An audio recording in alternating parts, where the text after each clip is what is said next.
Bonjour à tous mes chers amis, j'espère que vous allez bien. Écoutez, bienvenue à la forêt des sapins verts, au pays de Folie-Follande. Alors, je remercie tout le monde qui a participé au retour de la maman qu'on a arrêtée illégalement, parce que tout est illégal en France, hein, donc on a gardé à vue, hein, donc voilà. Aujourd'hui, je vais parler en fait de mon arrivée en France. Alors, je travaillais chez Necotrans Gabon, enfin Necotrans International, donc Jetma Gabon, du groupe STCG.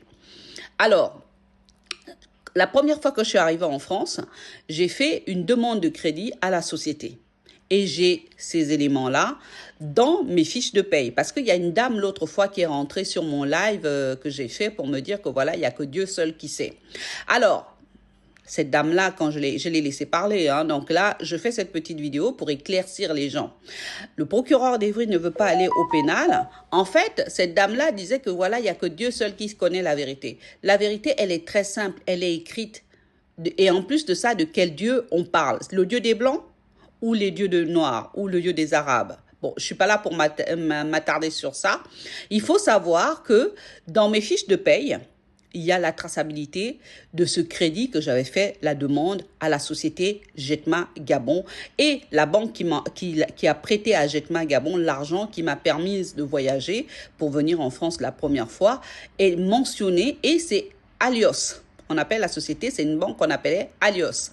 Et donc du coup, le consulat du Gabon en France est capable de retrouver toutes les traces de tout ça.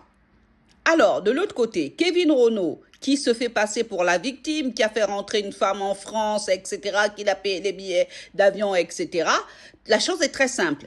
Il faut aller lui demander, parce qu'il était à la banque postale, il faut juste que le TGI d'Evry demande les relevés bancaires à la banque postale de 2007 à 2009, ou de 2006 à 2009, et les salaires qu'il gagnait. C'est tout simple, c'est tout bête, c'est tout con. Et derrière, qu'il fasse la même chose avec la CAF, voir combien il gagnait au niveau de la CAF, parce que c'était un clochard, un bousin. Donc, du coup, qui travaillait plat, qui passait son temps à jouer de la musique à gauche et à droite. Donc, à la CAF, ils auront la traçabilité de tout ça. Et derrière, ces éléments-là, je vais les demander au pénal. Voilà pourquoi le procureur d'Evry ne veut pas aller au pénal. Mes chers amis, affaire à suivre, je vous remercie.